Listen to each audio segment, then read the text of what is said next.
He said it like a joke, the kind meant to draw laughter at someone else's expense. She wouldn't stop texting me, he grinned, swirling his whiskey. Persistent little thing. I felt bad saying no. The table erupted.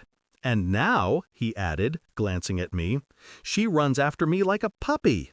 Guess I'm her best achievement. I smiled, polite, lifted my glass, and decided he'd never humiliate me again.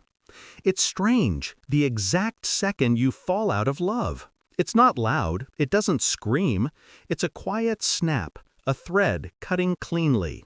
For me, it was in the reflection of that restaurant's glass. His face, smug and drunk on the approval of his friends, and mine, still. He thought my silence meant submission. It didn't. It meant calculation. When we met, I was 26 and reckless with hope. He was older, charming, the kind of man who could fill a room by simply existing. He called me brilliant, said I made him feel alive. I believed him, because I wanted to. We built a life that looked perfect on paper. The house with the marble counters, the friends who admired us, the photos that said happily ever after. What they didn't see was the shift, the small ways he chipped at me, correcting my stories in front of others, mocking my ambitions with a smile. Then the late nights, the secrecy. The first time I knew was the perfume, not mine. The second time, the text message, a heart emoji, and a name I didn't recognize. I confronted him once. He denied it with practiced ease, called me paranoid, said I was lucky to have him. And I realized then, he wasn't just cheating, he was rewriting me. So I stopped reacting, stopped arguing. He thought he'd won. He didn't notice when I started moving things quietly, transferring money, collecting evidence, aligning my world so his could collapse. Every file, every receipt, every message he thought he deleted, I had them all. He also didn't notice when I started visiting his office. I brought lunch sometimes, smiled at his assistant, learned who handled his accounts. I knew about the hidden investments, the undeclared bonuses, the property he'd bought in another woman's name. He thought he was clever. I let him think that. It took 6 months of calm, deliberate silence. He kept humiliating me in public, small comments, subtle jabs. Each one tightened the rope. Then came the dinner, the story, the laughter, the final drop of poison in a glass already full. That night, when we got home, he fell asleep on the couch, drunk, mouth open, phone glowing in his hand. I watched him for a long time.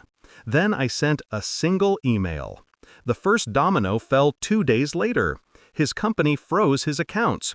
Routine compliance review, they said. A week after that, the woman, her, filed a harassment complaint.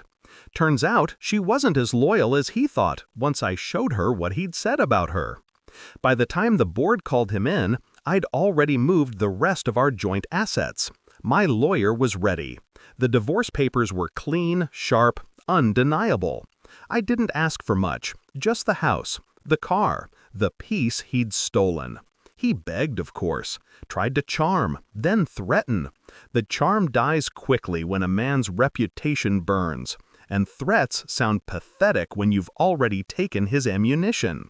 The last time I saw him was in court. He looked smaller, thinner, tried to meet my eyes. I didn't give him the satisfaction. The judge read the settlement aloud. His lawyer whispered something, probably asking if he wanted to contest. He didn't. He knew better. As we left, he called after me. "You planned this," he said. I turned, met his gaze. "I learned from the best," I said. Now, when people ask how we met, I tell them the truth. He found me persistent.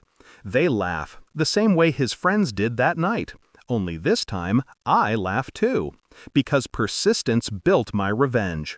Patience delivered it, and silence buried him. Sometimes I wonder if he ever thinks about that dinner, the moment I smiled and finished my drink, the moment he mistook composure for weakness.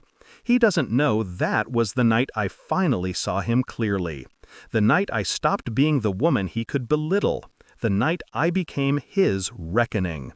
And that's the thing about men like him. They never see it coming, not until they're already falling. I sleep better now. The house is quiet. No laughter that cuts. No apologies that mean nothing.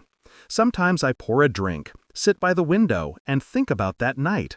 The glass in my hand, the warmth on my tongue, the decision solidifying in my chest.